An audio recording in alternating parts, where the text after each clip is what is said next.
Vida Longa CBN.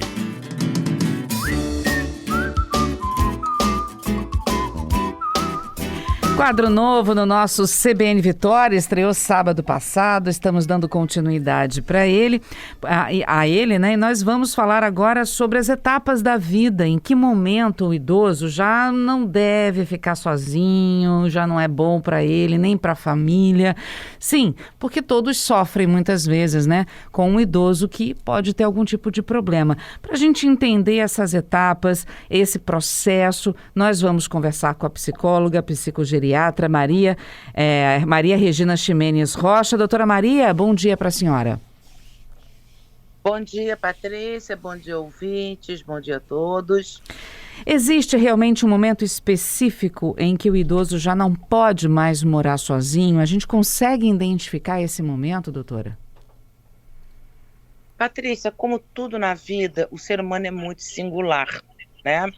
Então, eu acho que isso varia muito do contexto familiar, dos contextos dos recursos também socioeconômicos, e a gente precisa prestar atenção em algumas situações específicas. A gente tem o AVD, que são as atividades da vida diária, que são atividades simples, tais como tomar banho, escovar dente, fazer as pequenas atividades, como poder trocar de roupa sozinho, fazer a escolha da sua roupa. E você tem uma outra etapa, que é a VDI, que são as atividades da vida diária instrumentais, que são aquelas que falam da sua capacidade de gerir um pouco, como você vai se alimentar, como você vai fazer uma arrumação, como você vai atender a um telefone. Eu acho que a gente precisa tomar cuidado quando a gente se depara diante dessas duas situações.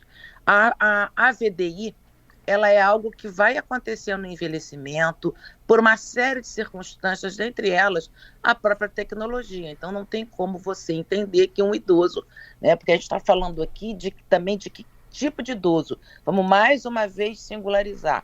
A gente tem hoje, a partir do Estatuto do Idoso, você tem 60, 70, 80, você já estaria falando de quarta idade, né, e como cada um vai se comportar dentro desse momento. Então, na tecnologia, é muito difícil que um idoso consiga corresponder às expectativas da demanda que hoje o mundo contemporâneo está mandando. Então, muita coisa é esperada que ele não consiga fazer. Uhum. Já na AVD, que são as coisas mais simples, né, seriam mesmo as coisas rotineiras, a gente precisa acender um botão vermelho, tal como eu vou acender, vou tomar um café, vou fazer um chá, e eu esqueço de desligar o fogão. Então, seriam assim, são coisas pequenas que a família deve sempre procurar e ir observando. Uhum. Mas não entrar numa paranoia, porque a gente tem a senescência e a gente tem a senilidade. A senescência, ela é o envelhecimento natural e que vai ter perda cognitiva pelo envelhecimento como um todo, né? A senilidade já seria realmente o envelhecimento mais patológico que dificultaria a possibilidade da autonomia do idoso. Uhum. Quando a gente falou que estava estreando o quadro, que a gente ia falar dessas fases da vida, né? Uma pergunta que chegou aqui dos nossos ouvintes, pelo menos umas 3 perguntas a respeito. Com a idade, a pessoa, eu não vou falar idoso, a pessoa em si, ela, com o passar do tempo, ela fica mais resistente, ela fica mais teimosa, porque parece que as pessoas só percebem isso quando a pessoa está idosa. Nossa, minha mãe é muito teimosa, meu avô é muito resistente.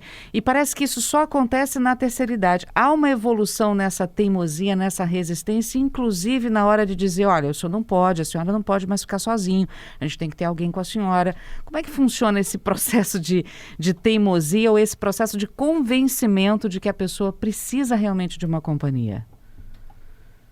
Eu diria que não seria nenhuma resistência, senão eu vou entrar muito numa perspectiva interpretativa, né? Eu gosto de olhar por um olhar mais generoso, um olhar do sofrimento.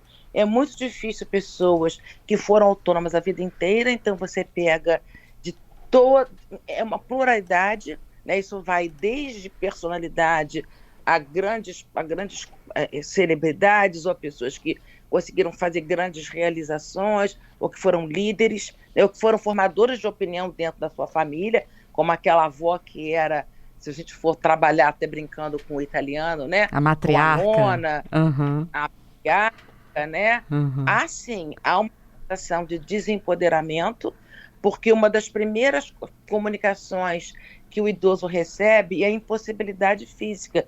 Fisiologicamente, você começa a não conseguir corresponder ao que você fazia no passado. Uhum. Então, por isso que eu digo, eu não gosto de usar a palavra resistência, e sim a palavra sofrimento. Se eu olho para o idoso com esse olhar mais generoso, de mais acolhimento, eu consigo fazer essa passagem com ele, e ele vem de mão dadas comigo. Eu acho que talvez seja um diferencial. Quando eu sou chamada a fazer análise ambiental ou a trabalhar com a inserção de um cuidador, às vezes até de uma pessoa da família, né, que vai morar, uma irmã que vai morar com uma outra irmã, ambas são viúvas ou são solteiras, enfim, não importa, mas que tenham disponibilidade, a gente tem que fazer todo um processo de transição e combinados e de acordos. O que a pessoa ainda acha que ela consegue dar conta, e eu preciso estimular essa autonomia na pessoa, porque o cérebro ele é igual a qualquer outro organismo. Use ou perca-o. Então, quanto mais eu estimulo a independência e a autonomia, mais eu estou diminuindo a marcha de uma doença. Normalmente, quando a gente fala sobre isso, perda da autonomia, né, a gente está falando muito também das doenças neurodegenerativas, que são doenças que vão gerar quadros demenciais. Mas não necessariamente só isso. A gente tem, às vezes, idosos que neurologicamente não têm nenhuma doença, mas tem quadros de depressões crônicos, profundos, ou crises de ansiedades grandes. O manejo sempre tem que passar pelo acolhimento, com esse olhar do sofrimento do outro. E o outro lado, doutora, os filhos, os netos, os mais novos da família, eles admitem que os idosos estão com problemas? Porque a gente também às vezes registra aquele cuidador ou aquela pessoa vizinho ou alguém da família que mora com esse idoso que fala, olha, eu acho que está passando por algum problema, olha com cuidado, acho que não dá mais para ele ficar sozinho, né? Às vezes a pessoa está ali mais tempo do que o próprio filho, do que o próprio neto, do que os próprios parentes, uma cuidadora ou não uma cuidadora que mora com a pessoa, né? Mas alguém que observa um vizinho muitas vezes. Os filhos às vezes resistem, não, imagina, a mamãe está ótima, a vovô está bem, não precisa disso não. Existe isso também? Existe, né? Mais uma vez, a gente é plural, o ser humano é plural. Existe também, em muitos momentos, está voltado também a um sofrimento, a um mecanismo de defesa que é a negação. É muito difícil, é um processo também de dor para o sistema familiar como um todo, porque, a princípio, você precisa desconstruir. Se a gente está falando de uma relação, por exemplo, de pais e filhos, você tem que desconstruir uma forma de lidar naquela relação, de ser estar naquela relação, e você precisa construir uma nova forma. Então, são dois processos concomitantes com dor. É muito difícil. Né? Se a gente está falando de um parceiro, de um companheiro, uma companheira, se dá a mesma coisa, porque são as pessoas que escreveram a história juntos com aquela outra pessoa. A nossa recomendação é que a família também procure ajuda. Hoje a gente já tem inserido na DSM-5 e na CID-10 a síndrome de sobrecarga de cuidador. Ela é considerada hoje uma doença, porque os familiares, em especial o familiar principal, ele sofre síndrome de burnout, que era algo trazido muito, né, mais no passado, mas só como doenças vinculadas às relações de trabalho. Hoje a gente sabe que não é só uma enfermeira que está dentro de um CTI, um intensivista, mas os familiares que são cuidadores principais. É exaustivo, então é necessário um suporte psi para isso. A gente recebeu aqui a participação de uma ouvinte, da Ana Maria. Diz que a mãe dela tem mais de 80, tem boa saúde, mas ela é muito teimosa, não gosta de falar para ninguém onde vai, não gosta de dar satisfação, não leva celular, e eles têm medo que aconteça alguma coisa com ela, como ela já disse que já aconteceu, dela cair na rua, e eles ficarem sabendo depois por outras pessoas.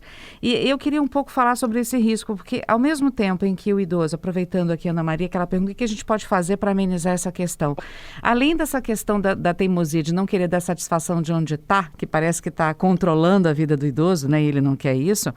Mas existem outros, eu fiquei pensando nisso, existem outras questões, por exemplo, o idoso que está sozinho, será que ele come bem? Será que ele toma os remédios que ele precisa tomar? Isso tudo fica também, a saúde dele, a nutrição dele também pode ficar comprometido ou fica de alguma forma já? A probabilidade de ficar comprometido é muito grande, porque se ele não está conseguindo se autogerir, como eu falei, a gente vai falar da coisa mais importante, são das atividades da vida diária. Quando você está diante de um quadro onde você está comprometendo a saúde do idoso, ou um risco realmente grande, maior, efetivamente você vai ter que ter algum tipo de, eu chamo de intervenções do cuidado, ou cuidado intervencionista, porque quando a gente está tratando de uma doença mental, por exemplo, a gente quando fala sobre essas questões da medicação, de alguns tratamentos, né, que são mais interventivos, isso não é um castigo, isso é um tratamento. Então a pessoa tem o direito ao tratamento. Então se você percebe que você está lidando numa situação de risco, você realmente tem que intervir. A forma de intervir é que eu gosto que seja de um manejo mais leve. Sempre que a gente entra numa conversa com o idoso, que vai pelo caminho, pela via do sentimento, produz mais sentido para ele. Então eu procuro trocar a fala. É como eu me sinto quando eu me preocupo com ele, como eu me sinto quando eu vejo que ele caiu, como você imagina que a sua filha está se sentindo, de que formas a gente pode criar aqui alguns combinados para que nós a acalmemos. Então, é muito importante que a gente possa trazer o idoso para essa parceria, para que ele nos ajude a ajudá-lo a cuidar, mas sempre no viés também de que ele está cuidando da preocupação do familiar para ele. Porque aí o desempoderamento, apesar de persistir, ele pelo menos amaina de alguma maneira.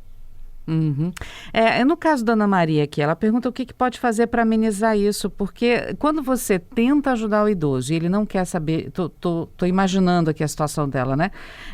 Quando você tenta ajudar o avô, o pai, que não quer companhia, que não quer ninguém, você acaba não conseguindo fazer, digamos, um controle básico, né? Do que ele está comendo, do que ele está vivendo, do que ele está fazendo.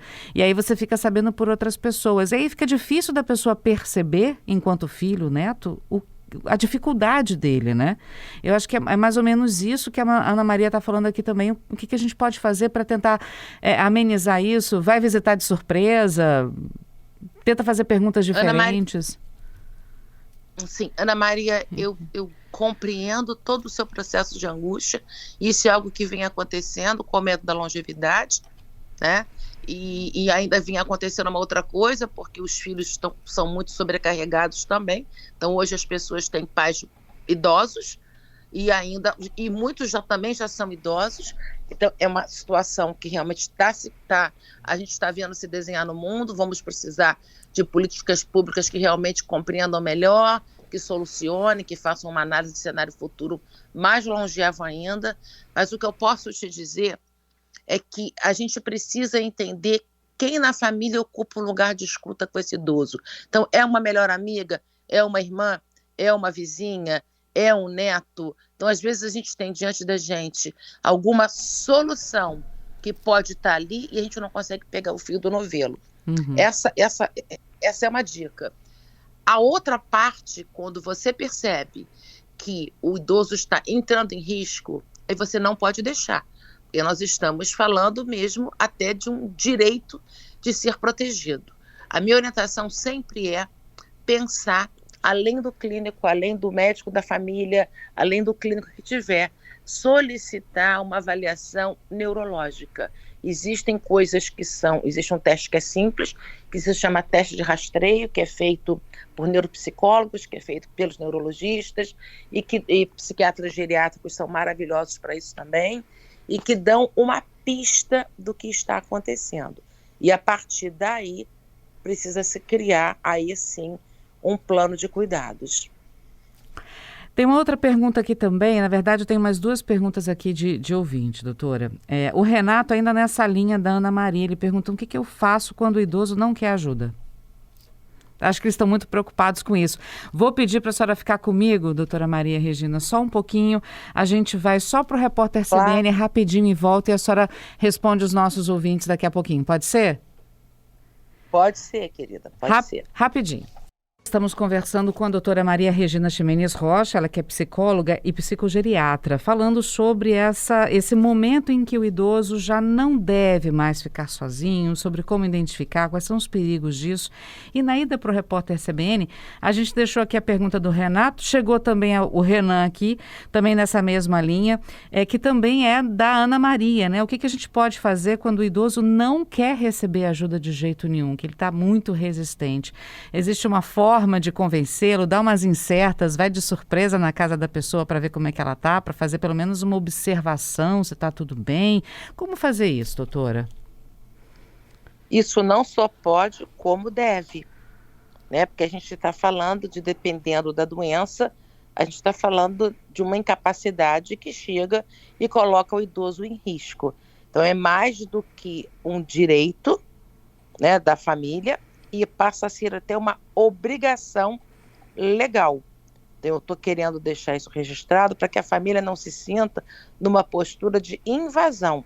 Apenas a forma de lidar com esta necessidade é que precisa ter uma delicadeza, um acolhimento. Todo mundo conhece um pouco das histórias do seu idoso. Então, o que produz sentido para ele, do que ele gosta. Então, é propor em um dia jogar buraco, propor no outro dia acompanhar a mãe a um supermercado e realmente ficar atento. E médico. Gente, a avaliação médica no envelhecimento, ela é fundamental. E até mesmo porque existem doenças que não são só neurológicas e não são só psiquiátricas. Existem algumas condições médicas gerais que elas, inclusive, mimetizam. Elas, aparentemente, parecem que as pessoas estão tendo algum quadro psiquiátrico e é clínico.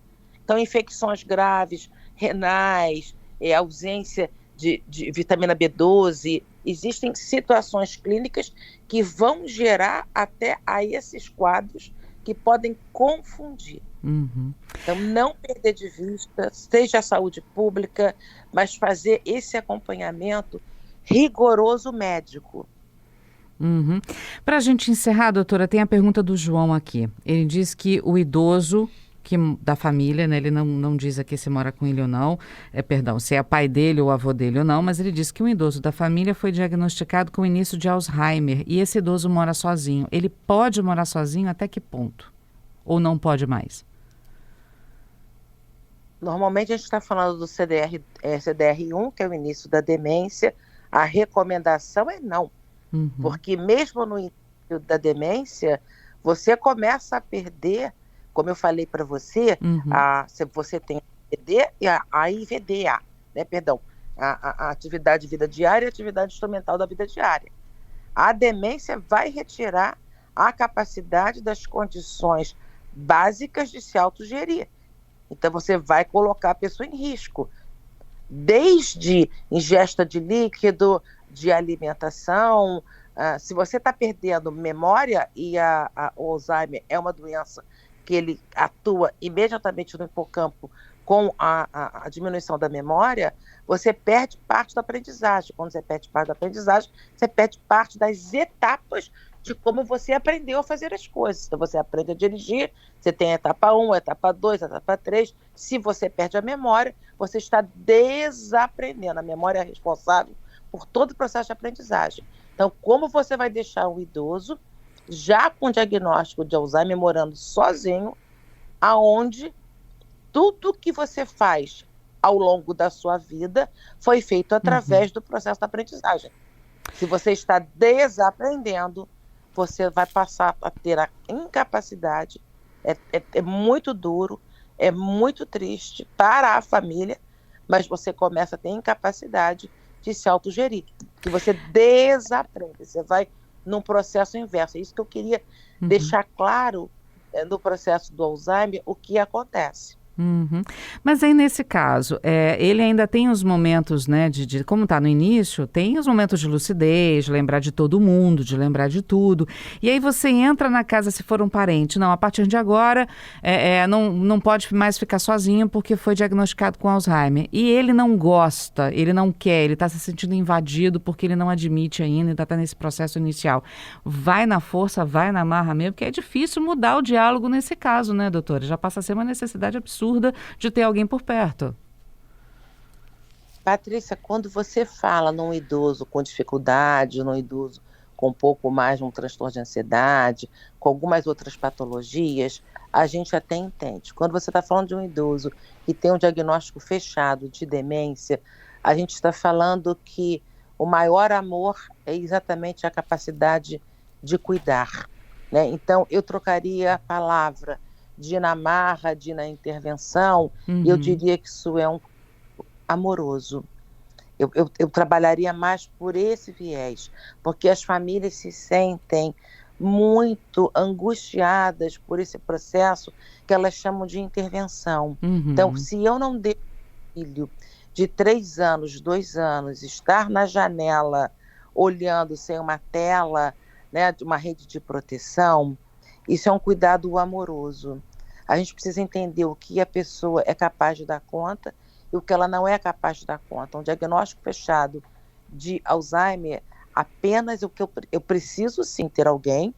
Agora, óbvio que tudo isso é um processo lento e carinhoso, e entrando pelo que produz sentido para cada paciente. Eu vou trazer, vai ter uma pessoa aqui que vai passear com você. A gente entra todo num discurso muito cuidadoso. E a gente não pode perder de vista o auxílio dos psicofármacos, porque o que a gente também está falando é que a gente entra com medicação que vai ajudar a isso, né? Tá certo. Não é uma coisa completamente... Se a pessoa pode ficar um pouco sozinha, pode. Ela pode ficar um pouco sozinha, mas esse pouco sozinho, ele tem que ser visto com muito cuidado. Eu diria que é quase que um ajuste. Sabe quando a gente está emagrecendo? E que a gente vai ajustando. Olha, falei emagrecer, tá? Então, já foi uma boa coisa. Quando a gente está emagrecendo, e que a gente vai apertando a nossa roupa, customizando de acordo com as necessidades, com aquele olhar, talvez a gente pudesse pensar sobre isso. Às vezes a forma como fala é muito importante. Olha, eu estou aqui, mas é porque eu amo o senhor, eu estou aqui porque eu amo a senhora, essa pessoa está aqui porque a gente se preocupa com o senhor, se preocupa com a senhora. É sempre alimentar cada vez mais esse amor da família para com esse idoso, né? Isso é importantíssimo. E tem uma dica que funciona muito. Oba. Eu trabalho com demência. Tem uma dica que é muito interessante.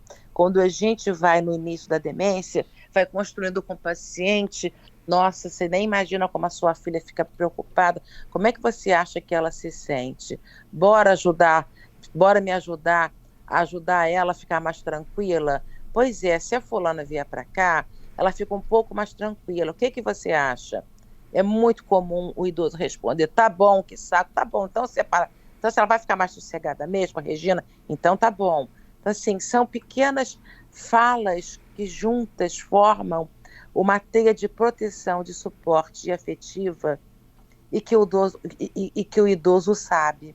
Tem uma coisa que eu amo, que é uma grande aprendizagem da demência. A última memória que vai embora é a memória afetiva. A pessoa não lembra de uma porção de coisas, em que dia está, aonde está, quantos anos tem, mas ela consegue trazer alguns momentos aonde ela sentiu algo muito prazeroso, uma música, um dia do nascimento de um neto. Então, se o afeto é a última memória, a memória afetiva é a última memória a ir embora, eu acho que a própria doença já nos traz uma comunicação de qual deveria ser nosso primeiro instrumento, né? Para trabalhar com. É assim, um compartilhamento um pouco dessa experiência, né? Do que o afeto e o acolhimento vai trazendo por aquilo. Porque é muito difícil. É muito comum o paciente em início de demência, ele sabe que tem algo errado com ele não consegue exatamente identificar, mas ele sabe que ele não é ele. Isso é muito sofrido. Doutora Maria Regina, agradeço imensamente o seu tempo conosco aqui na CBN Vitória, muito obrigada. Nosso quadro Vida Longa está só começando, eu já deixo aqui o convite para a senhora estar conosco outros sábados também para a gente falar um pouco mais sobre os idosos, sobre essas etapas da vida como um todo. Muito obrigada, viu? Eu que agradeço a oportunidade e um abraço carinhoso para todos vocês, querida. Obrigada, um bom final de semana. Para vocês todos. Até logo. Até logo.